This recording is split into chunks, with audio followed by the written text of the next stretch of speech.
Hey guys, welcome to part I don't remember of our Sconce tutorial.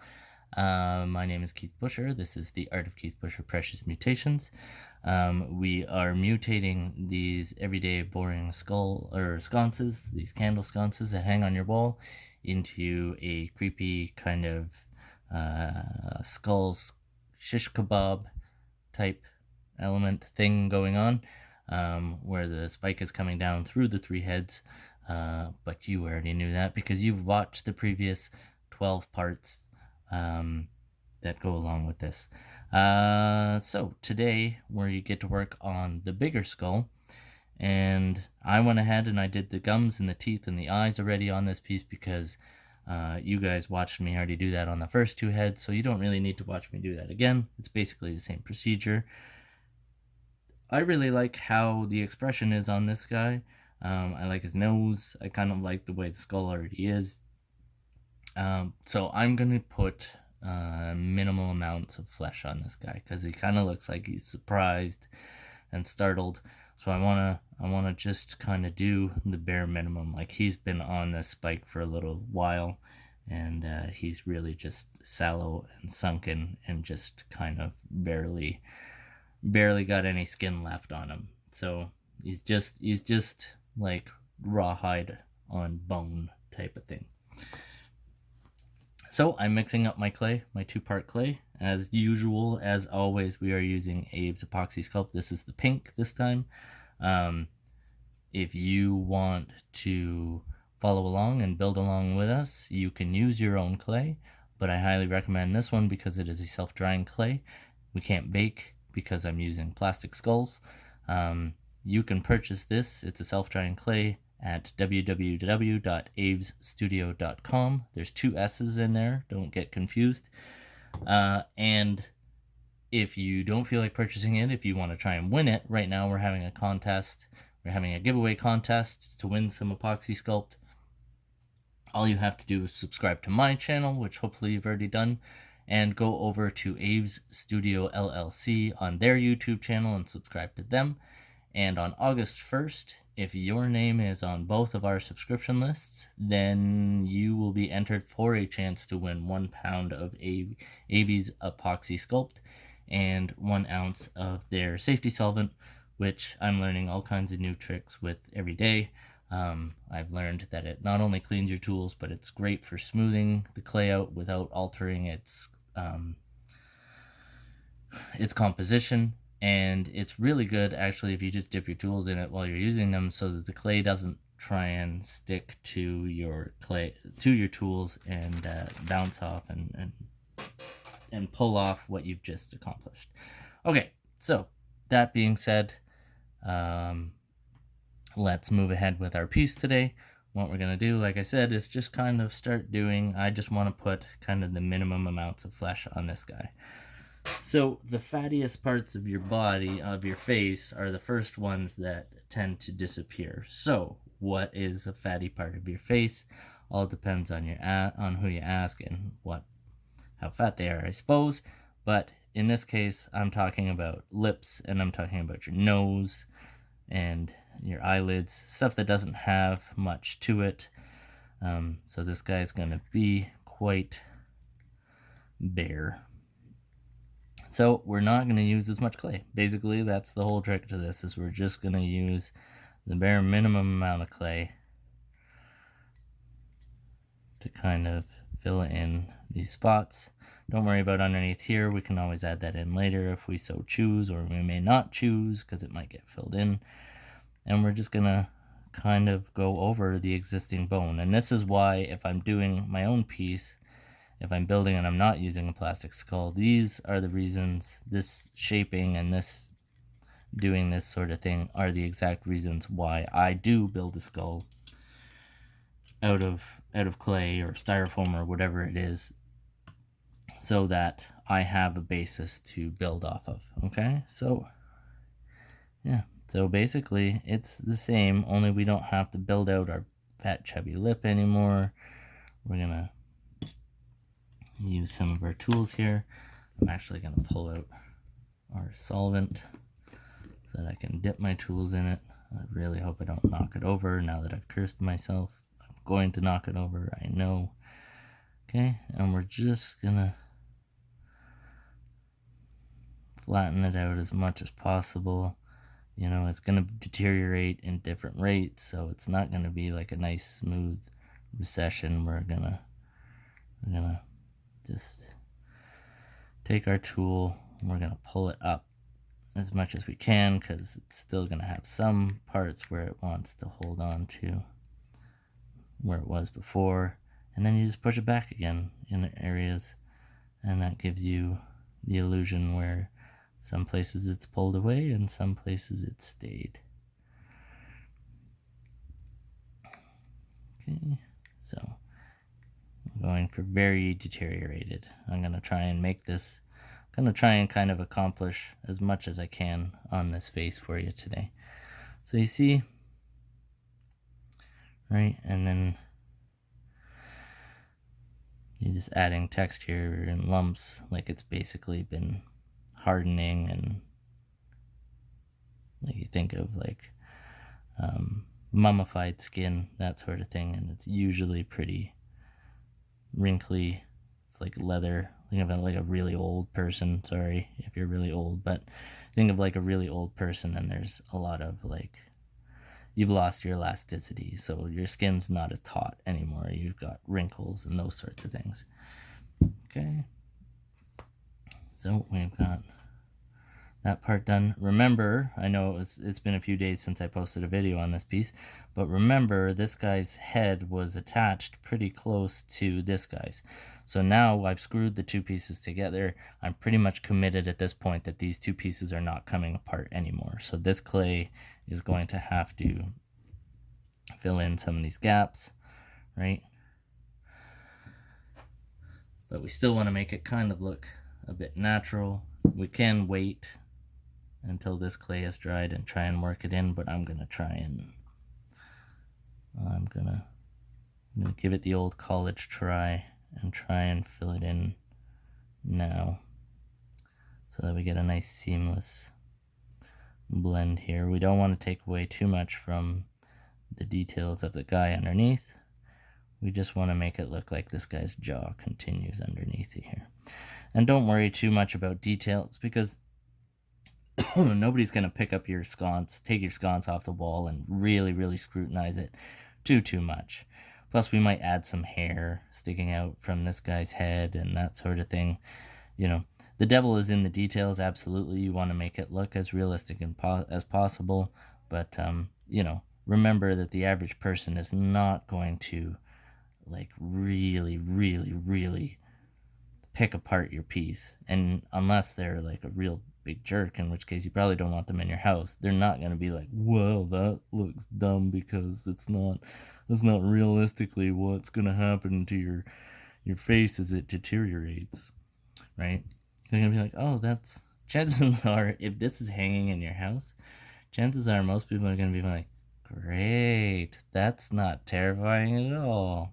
But we are what we are, and we like what we like, so those people, you know, may not be our people. I like to say that we all know somebody who's going to love it, and we all know somebody who's going to hate it, right? So, all right, so I'm going to try and do the upper lip. So you see here that it's got a bit of weathering, and then when we paint this, it's going to look pretty awesome, I think. So he's going to be a little bit different than the other two faces that we have on here, but that's okay, because he's going to look deteriorated. He's going to look all peely back and stuff like that. Like, he's obviously the first one that was on this post because he's at the top, right? So you can't put the two bottom ones on and then put him on. He had to be the first one that went on, so he's obviously going to be the most aged of the three skulls. So we need to remember that on the other skulls. So like I said, I have two sconces, and I've been doing the same thing with the other sconce that I've been doing with this one, in the sense that I've been doing the eyes and the teeth and that sort of thing. So that this tutorial doesn't end up being like 3 days long, I'm probably just going to go ahead and build those skulls on that one, because it's going to be very similar. I mean, I can go through all the different styles and ways and stuff that you can build skulls, but if I do every single skull a little like that drastically different from the next, then the two sconces are not going to go very well together. So it's going to be very similar to this one, and I'm getting a little too close to our teeth there, so I'm going to pull that back a bit. So I'm going to go ahead and do those ones without doing the tutorial on those three, so that we can get the two sconces together. We can kind of, you guys can make, if you're making the same thing with two pieces or whatever, just repeat the process that you did on these ones on that. And you'll end up with two sconces that have severed heads that look very similar to one another, and they will look lovely in your home, I'm sure. If you're just doing like practice skulls, if you're doing something like zombie heads or anything like that, or you're doing anything else but you're following along with this tutorial as well, it doesn't have to be sconces. It can be anything that you're using these skulls for, or you're building heads for. Please send me links to what you've created with your following along, because I'd love to see them. I want to know that if it's working. Please leave me comments and questions and suggestions if you think my style of teaching is not going well, or is not is not helping you get better. If there's anything that I can do to help you understand. I know I'm not a teacher. I'm not a trained teacher. I'm completely self-taught when it comes to clay. I've been doing this for about 7 years. I basically started sculpting about 7 years ago. So I am not by any stretch of the imagination, the leading authority on how to do all this stuff. So if there's stuff that doesn't make sense to you, or you think that maybe I would be better explaining a different way, or maybe you see something that I'm doing and you're like, man, you're there's a much better way of doing it, then I'd love to hear it too, right? And I want to see your successes, and I want to see, the pieces that you've tried to make. Please, please, please, please send those along, either on my Facebook page, The Art of Keith Busher, Precious Mutations. Oh, sorry guys, I got a wicked tickle in my throat today. Or message me, leave a comment in below with links to your creations, your artworks, things that you've built by following these tutorials. That would be awesome. I love to see other people's stuff. Flattery gets you everywhere, but if you have criticisms, please keep them constructive. I'm happy to take tips and understanding, but it's got to be, I would prefer it to be anyway, constructive as opposed to destructive. There's enough destruction going on. There's too much, shaming and beating each other up over silly things that we don't need to really keep doing that. We're all grown-ups. Let's act like grown-ups. Alright, so I'm going to do the nose. Now, because he's deteriorated, I'm not going to do a full nose on this guy. As you can see, we're going a lot further along this time. The first two skulls, I really wanted to kind of break it down step by step for you guys. But now that you kind of know the process, I can go a little bit faster. So you see, it does take time, but you don't feel like every project that you're going to go into is going to take you 14 hours. As you learn how to do things, you learn how to do things faster. You learn shortcuts. I know that I can do this quickly, and the rest of the stuff, certain things I need to take it slow, and other things I can kind of whiz through. So because we don't have to focus so much on facial details on this piece, we're just kind of, so I'm going to take a little tiny piece here. I think that's even too much. I don't want to leave too much of the plastic exposed, so I'm going to take I'm going to try and cover as much as I can, like I said, with a very thin coat. But I'm going to build that little bridge of the nose. Even those nostrils are all decayed and everything. Oh, sorry guys. I am terribly, terribly sorry. This is incredibly unprofessional to be coughing like this. It is very hot here and very, very warm in my studio. I'm up in Hamilton, Ontario, which is, if you're American, it's north of Buffalo a little bit, and if you're Canadian, well, obviously, I hope you know where Hamilton is, but if you're not, it's close to Toronto. It's an hour outside of Toronto, not too far from Niagara Falls. And yeah, so that's where I am. And this whole week it's been like pushing 40 degrees or over 100 in American temperatures.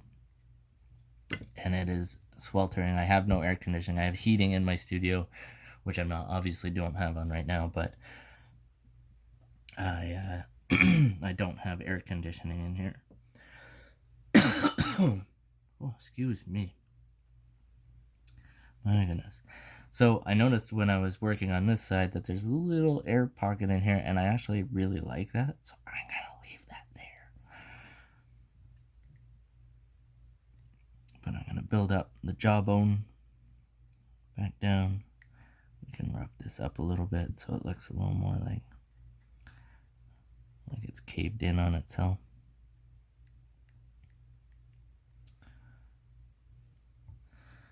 I'm gonna go back into our safety solvent here because I'm getting a bit chalky with our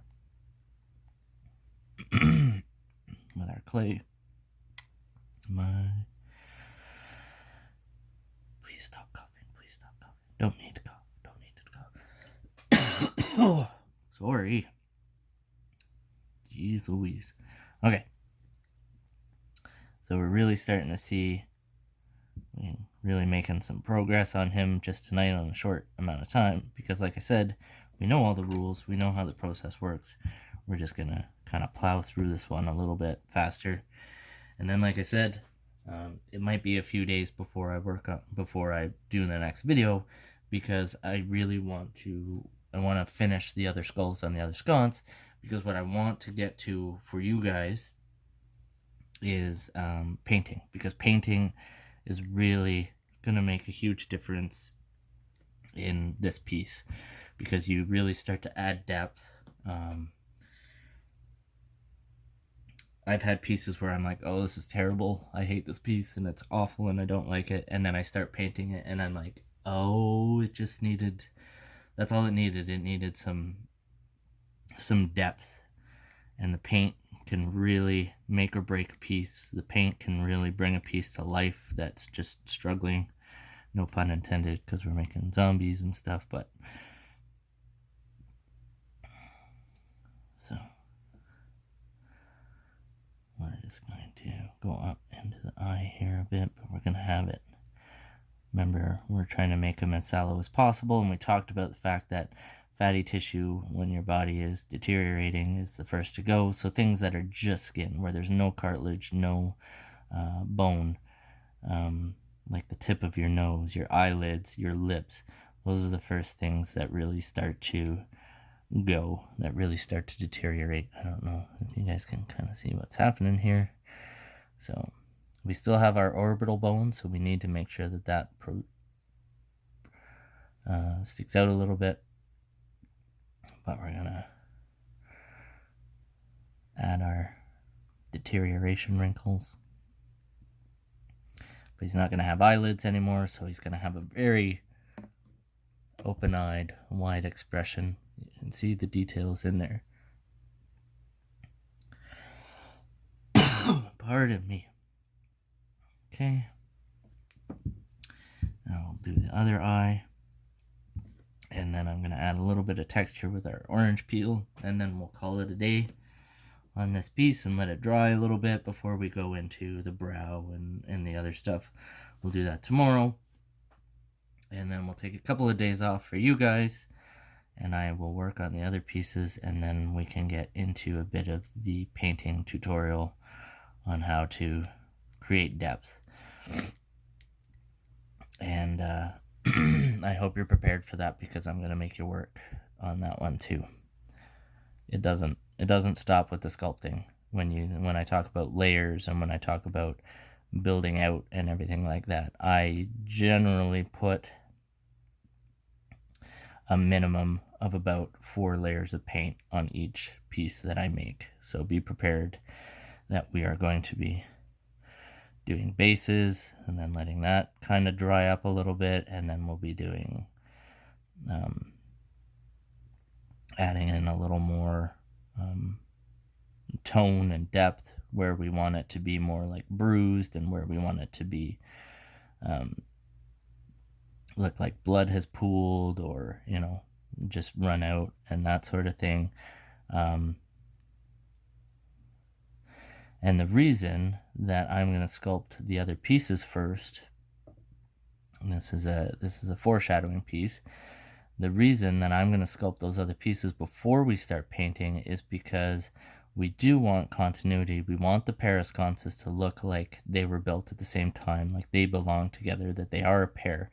And in order to do that, we need to maintain the same colors. So we are going to be mixing some colors, and if I try and mix colors and do one sconce and then I try and mix colors, there is the distinct possibility that your colors may not match anymore, because you either forgot what quantities of paint you used, or just because of the way it's drying or something. There could be any number of factors as to why the paint doesn't match.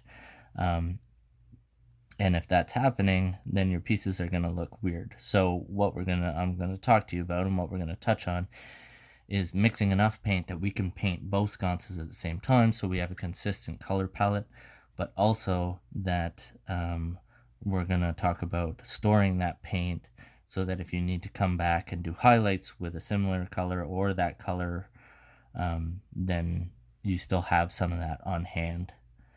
Okay, so what do you guys think of this so far? I think it looks pretty good. I've done something similar to this before where he's all kind of peely and stuff, but I don't remember where I put that piece. It's around here somewhere. Hold on one sec.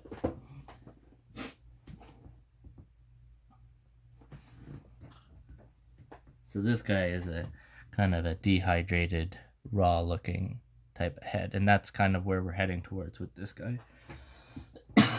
Oh, sorry guys. Always have a glass of water on hand, just don't put it near your paintbrush water. I forgot to bring water today.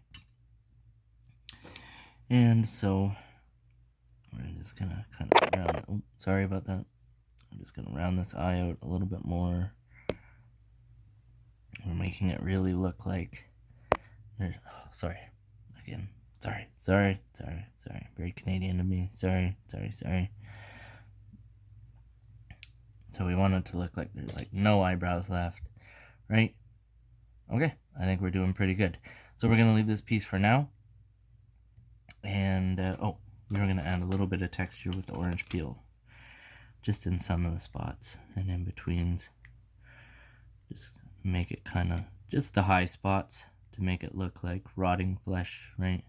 And that will add a little bit of depth into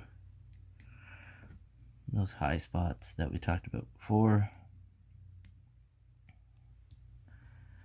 And we might need to do a little bit of reshaping after we've pressed in our textures. My goodness, this is the worst video I've made by far so far, just with my coughing, and I'm really sorry. I literally made a video like 10 minutes ago on the Cthulhu piece, and I didn't cough near as much as this. So there's something in the air that's tickling my throat, and I don't know what it is, but I apologize again. You can use the edge of the orange peel, and you can use that to make some of the scars and stuff like that. It really digs in and adds, it makes kind of like jagged. Alright, so tell me what you guys think. That's it's a little more decrepit, a little bit more monstrous, right? So you see how much faster once you've kind of got an idea of how you are approaching things, how much faster. In 24 minutes, we basically did the chin and the upper lip and the nose and the eye orbital bones. But I don't want to go too far, so we're going to leave it for now. And then we'll come back to it tomorrow. And then in a few days, we're going to talk about paint. Thank you very much again. Don't forget to subscribe to us, our channel, Art of Keith Busher, Precious Mutations. Visit us on Instagram at Precious Mutator, on Facebook, Art of Keith Busher, Precious Mutations. Don't forget to follow our friends at Aves. If you're on both of our YouTube channel, Aves, AVES, STUDIOLLC. If you follow both of us, you have a chance between now and July 31st to win some free clay. And they are also on Facebook, also AV Studio LLC, and also at AV Studio LLC for Instagram. Lots of helpful tips and stuff for them there as well. I hope you guys are enjoying this. I hope I'm happy with it. I'm really happy with it, and I hope you guys are too. And we'll see you very soon. Have a good night.